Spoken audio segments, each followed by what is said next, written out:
వందే శంభుమాపతిం సురగురుం వందే జగత్కారణం వందే పన్నగభూషణం మృగధరం వందే పశూనాం పతిం వందే సూర్యశశాంకవక్నినయనం వందే ముకుందప్రియం వందే భక్తజనాశ్రయం చ వరదం వందే శివం శంకరం యా కుందేందుతుషారహారధవళా యా శుభ్రవస్త్రాన్వితా యా వీణావనదండమండితకరా యా శ్వేతపద్మాసనా యా బ్రహ్మాచ్యుతశంకర ప్రభృతిభిర్దేవైः సదా పూజితా सा मां पातु सरस्वती भगवती भारती నిక్షేసజాడ్యాపహ. ఒక సూర్యుండు సమస్త జీవులకు తానొక్కడైతోచు పోలిక ఏదేముడు సర్వకాలము మహాలీలన్నజోత్పన్న జన్య కదంబంబుల హృత్సరోరుహములన్ నానా విధానముల రూపకుడై ఒప్పుచుయుండు అట్టి హరినే ప్రార్థ్యంతు సిద్ధుండనై. 25వ సంవత్సరం 6వ రాశి కన్యారాశి. ఈ కన్యారాశి ఎట్లా ఉన్నది అంటే, కన్యారాశికి శుక్రుడు, ఏకాదశిలో గురువు బాగున్నారు. మరి ఈ గురువు కూడా డిసెంబర్ 5వ తారీఖుకి మళ్ళీ దశమానికి రాబోతున్నాడు. మరి శని సప్తమంలో ఉన్నాడు.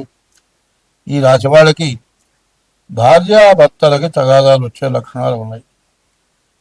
పెళ్ళైన వాళ్ళైతే భార్యాభర్తలకి, పెళ్లి కాని వాళ్ళైతే, పెళ్లికి ఎదురు చూసే వాళ్ళైతే ఎవరో ఒక అమ్మాయి వల్ల ఆ అమ్మాయిని ఇష్టపడి ఆ అమ్మాయి వల్ల చాలా నష్టపడే లక్షణాలు బాగా ఎక్కువగా కనబడుతున్నాయి. కాబట్టి ఈ రాశివాళ్ళు సప్తమ స్థానం కళత్ర స్థానంలో శని ఉన్నాడు. 6, 7 శని ఉండటం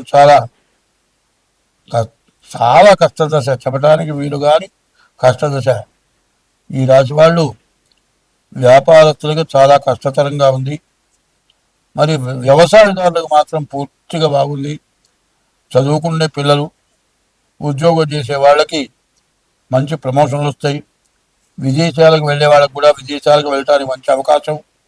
విదేశాలకు వెళ్ళినా కూడా తగినటువంటి ఉద్యోగం రావడానికి కూడా పూర్తిగా అవకాశం ఉంది. అయితే ముఖ్యంగా చెప్పవలసింది ఏమిటంటే, మాసాల్లో కల్లా కూడా మరి శివకేశవులను పూజించేటువంటి మాసం కార్తీక మాసం. మరి ఏకాదశి రోజున, మరి 1వ తారీఖు ఏకాదశి రోజున, 1వ తారీఖు ఏకాదశి రోజున, 2వ తారీఖు ద్వాదశి రోజున మరి విష్ణువుని పూజించే రోజులు. సోమవారం ఈశ్వరుని పూజించే రోజులు. ఈ రోజులు భగవంతుడు ఎందుకు సిద్ధంగా ఉన్నాడు అంటే, మహాపాపాలు, వంశపారంపర్యంగా చేసినటువంటి మహాపాపాలు ఉంటే అవి పోక బాధలు పడేటువంటి వాళ్ళని రక్షించడం కోసమై కార్తీక మాసంలో బ్రహ్మ, విష్ణు, మహేశ్వరుడు ముగ్గురిని కూడా పూజించడానికి అవకాశం ఉంది. బ్రహ్మ అంటే దీపారాధన, జ్యోతిస్వరూపం బ్రహ్మ. బ్రహ్మని ఇటు విష్ణువుని సత్యనారాయణ స్వామితో మరి ద్వాదశి రోజున తులసి ఉసిరి చుట్టూ పెట్టి తులసి ధాత్రి సహిత లక్ష్మీనారాయణ స్వామి పూజ, దీపారాధన, మరి ఈశ్వరుని అభిషేకం, ఇవన్నీ కూడా చాలా విశేషమైనవి. ఏ రాశి వాళ్ళైనా సరే, ఏ బాధలు ఉన్నా సరే తప్పనిసరిగా ఈ వ్రతాలు చేసుకోండి, ఈ దేవతా పూజలు చేయండి. కన్యారాశి కొంతవరకు బాగానే ఉంది, కానీ అన్నిటికీ ప్రధానం ఏంటంటే చెట్టుకి మొదలు ప్రధానమైంది, కుటుంబానికి స్త్రీ ప్రధానమైంది. భార్య ఉంటేనే ఆ ఇల్లు బాగుంటుంది.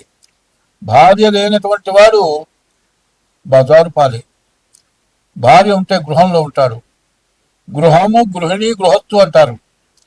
అటువంటి భార్య శని సప్తమ స్థానంలో ఉంటాం. అందులో వక్రించిన శని వల్ల భార్యాభర్తలకు కూడా తగాదాలు గొడవలు వచ్చే పరిస్థితులు బాగా కనపడవచ్చు. ఇది ఉన్నది లేదు అనే సంగతి రకరకాల అందరూ చెబుతూ ఉంటారు. అందరూ మంచివాళ్ళు కాదంటలే, తప్పు చెబుతున్నారు అంటలేదు. నేను ఎవరిని విమర్శించేవాడిని కాదు. ముఖే ముఖే సరస్వతి అన్నారు. మరి రకరకాలైన ఈ జ్యోతిష్య భాగంలో ఆలోచించిన కొద్దీ కూడా చాలా బాగా మంచి ఆలోచన వస్తుంది. కాబట్టి వ్యవసాయదారులకు బాగుంది. వివాహం చేసుకోవాలంటే జాగ్రత్తగా పెద్దల నిర్ణయంతో ఈ రాశి వాళ్ళు వివాహం చేసుకోండి. ప్రేమ వివాహాలు చేసుకుంటే మంచిది కాదు, చాలా ఇబ్బంది పడతారు. స్వస్తి. ఈ సంవత్సరం మొత్తంలో ఇబ్బంది పడనివాడు బాధపడనివాడు ఎవడు లేడు. అందరికీ బాధలు వచ్చినాయి. వర్షం వల్ల ఇబ్బంది పడనివాడు ఎవడు లేడు.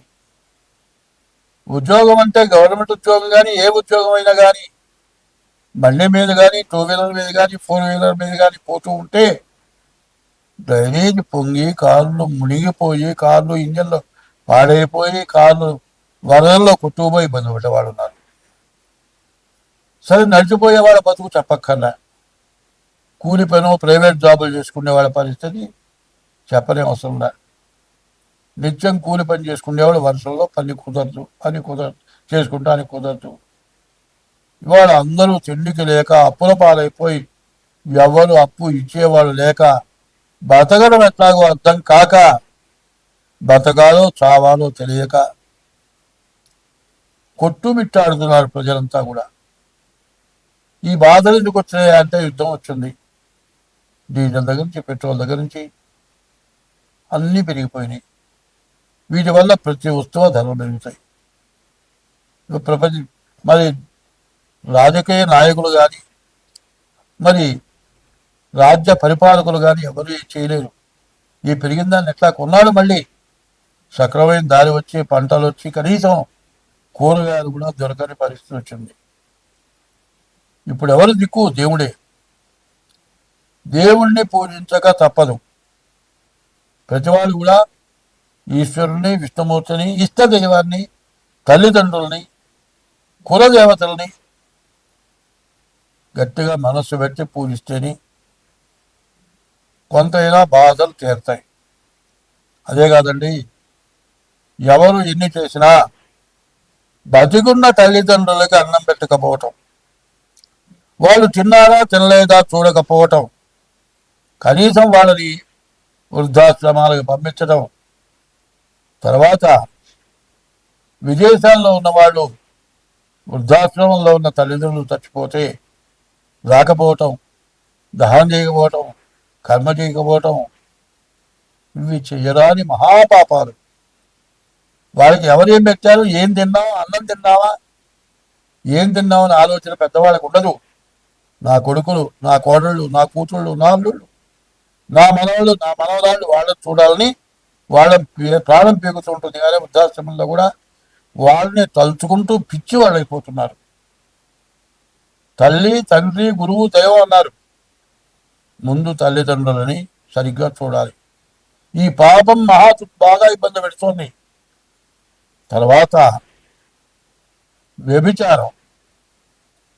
భార్య, మనకు హిందూ సాంప్రదాయంలో భార్యాభర్త ఇద్దరే కుటుంబం కాకుండా విపరీతమైనటువంటి పరస్త్రీ వ్యామోహం, పరపురుష వ్యామోహం. 5 సంవత్సరాల పిల్లలకు ఇంజక్షన్లు చేసి వ్యభిచార గృహాలు పంపించడం. ఇటువంటి మహాపాపాల వల్ల దేశం అంతా కూడా నాశనం అయిపోయింది. మరి రకరకాల వ్యాధులు వచ్చినాయి. ఆ వ్యాధులు తగ్గక చాలా ఇబ్బంది పడుతున్నారు. మరి ఇవన్నీ మార్పు చేసుకోవాల్సిన అవసరం మన ఎందుకు ఉన్నది. ఎంతమంది దేవతల పూజలు చేసినా చెయ్య తగిన పనులు. పెళ్లి చేసుకున్నావు,